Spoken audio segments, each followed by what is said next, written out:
پھر باب قائم کیا باب ترک السلام علی اہل الاہواء، ایسے لوگوں کو سلام نہ کہنے کا باب۔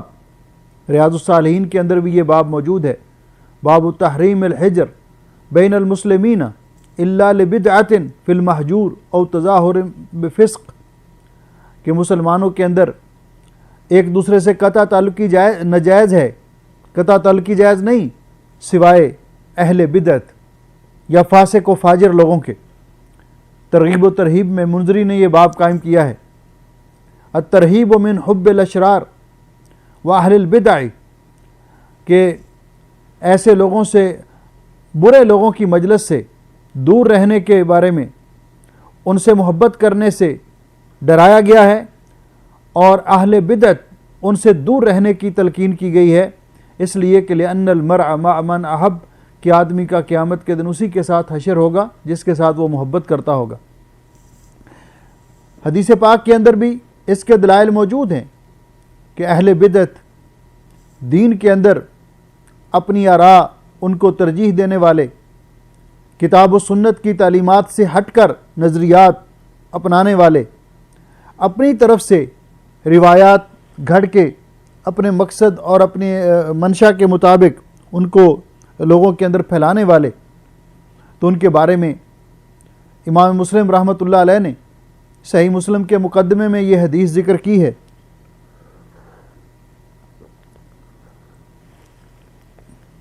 عن ابی ہریرہ رضی اللہ تعالیٰ عنہ، حضرت ابو ہریرہ رضی اللہ تعالیٰ عنہ سے روایت ہے، قال قال رسول اللہ صلی اللہ علیہ وسلم، کہ رسول اکرم صلی اللہ علیہ وسلم نے ارشاد فرمایا، سیکون فی آخر امتی ناس یحدثونکم بما لم تسمعوا انتم ولا آباؤکم، آخری دور میں ایسے لوگ آئیں گے جو تمہیں ایسی ایسی حدیثیں بیان کریں گے جو آپ نے نہیں سنی اور نہ آپ کے آباء و اجداد نے سنی ہوں گی، فَإِيَّاكُمْ وَإِيَّاهُمْ، ان سے اپنے آپ کو بچا کے رکھو، ان سے دور رہو۔ تو گویا کہ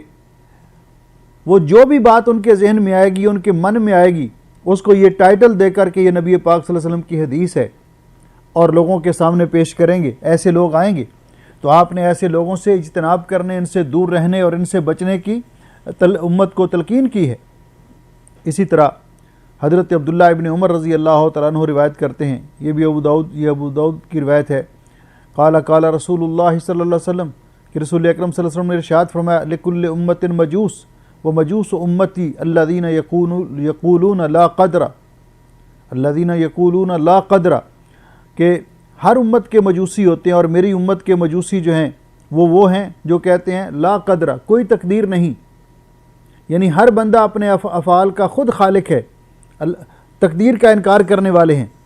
ان مرضو، اگر وہ بیمار ہو جائیں، فلا تعودوہم، تو ان کی بیمار پرسی کے لیے نہ جاؤ، وَإِن ماتوا فلا تشہدوہم، اگر ان میں سے کوئی مر جائے تو ان کی نماز جنازہ میں شرکت نہ کرو۔ اس قدر نبی پاک صلی اللہ علیہ وسلم نے امت کو ڈرایا ان لوگوں سے۔ اور ام المومنین عائشہ رضی اللہ تعالیٰ عنہ فرماتی ہیں کہ رسول اکرم صلی اللہ علیہ وسلم نے یہ آیت مبارکہ تلاوت کی، سورہ آل عمران کی۔ اللہ رب العزت فرماتے ہیں، هو الذی انزل علیک الکتاب، اللہ تعالیٰ وہ ذات بابرکات ہے جس نے کتاب نازل کی، منہ آیات محکمات، اس کتاب کی بعض آیات محکمات ہیں، ہن ام الکتاب، اور وہ کتاب کی اصل ہیں، وَأُخَرُ متشابہات، اور محکمات کا معنی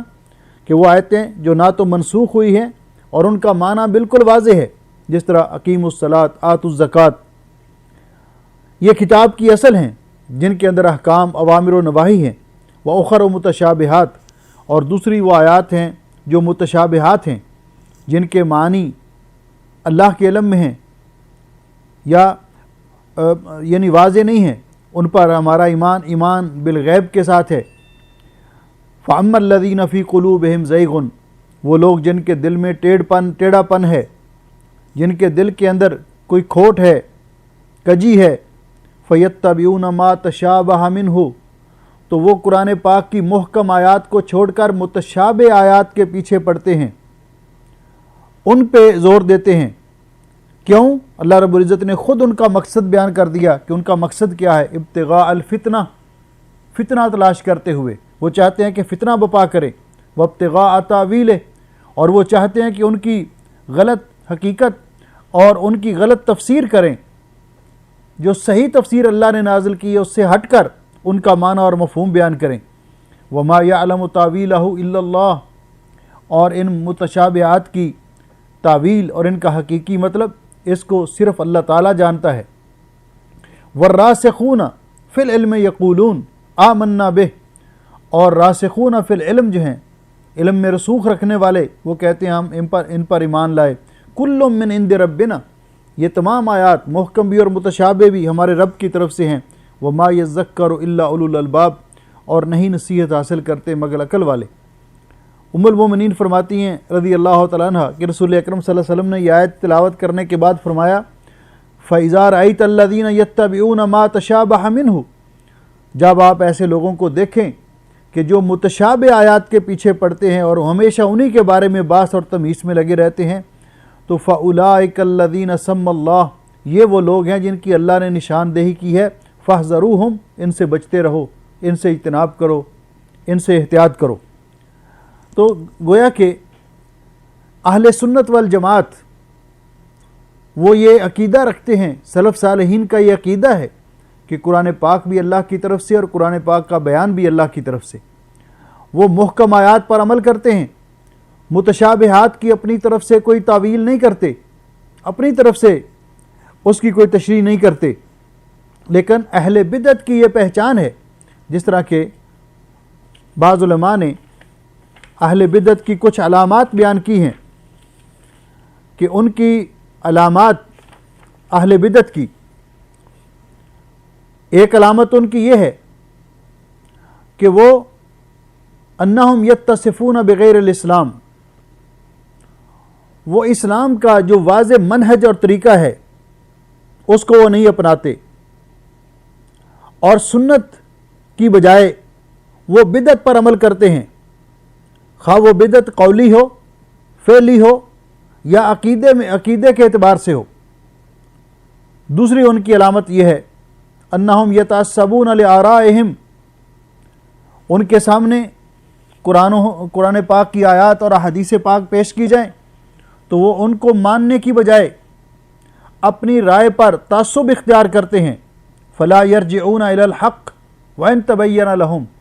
حق واضح ہو جانے کے باوجود بھی وہ اس کو قبول کرنے کے لیے تیار نہیں ہوتے۔ ان کی تیسری علامت یہ ہے انہم یکرہون ائمۃ الاسلام والدین، کہ وہ دین میں رسوخ رکھنے والے علماء حق ان کو ناپسند کرتے ہیں، ان کو سننا، ان کے پاس بیٹھنا اس کو ناپسند کرتے ہیں۔ اور یہ علامت شیخ عبد القادر جیلانی رحمۃ اللہ علیہ نے بھی اپنی کتاب غنیۃ الطالبین میں ذکر کی ہے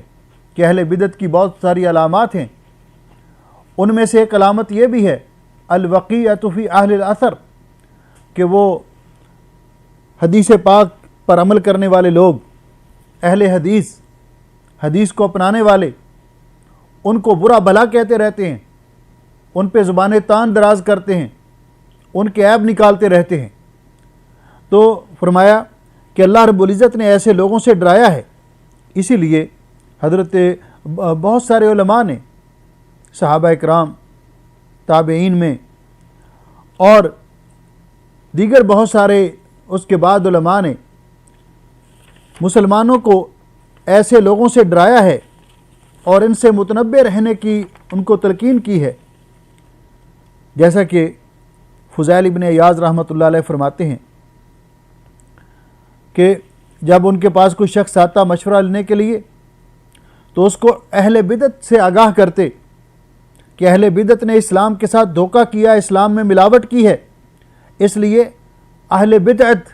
ان کے پاس جانے سے گریز کرو، یہ لوگوں کو حق بات سے روکتے ہیں، یہ لوگوں کو کتاب و سنت سے روکتے ہیں۔ حضرت عبداللہ ابن مبارک بہت بڑے محدث بیان کرتے ہیں ایاک وان تجالس صاحب بدعہ، خبردار کبھی کسی بدعتی کی مجلس میں نہ بیٹھنا۔ اور حضرت طاؤس فرماتے ہیں کہ جب وہ کسی معتزلی کو تقریر کرتے یا درس دیتے سنتے تو اپنے کانوں میں انگلیاں ٹھونس لیتے۔ حضرت یحییٰ ابن کثیر فرماتے ہیں اذا لقیت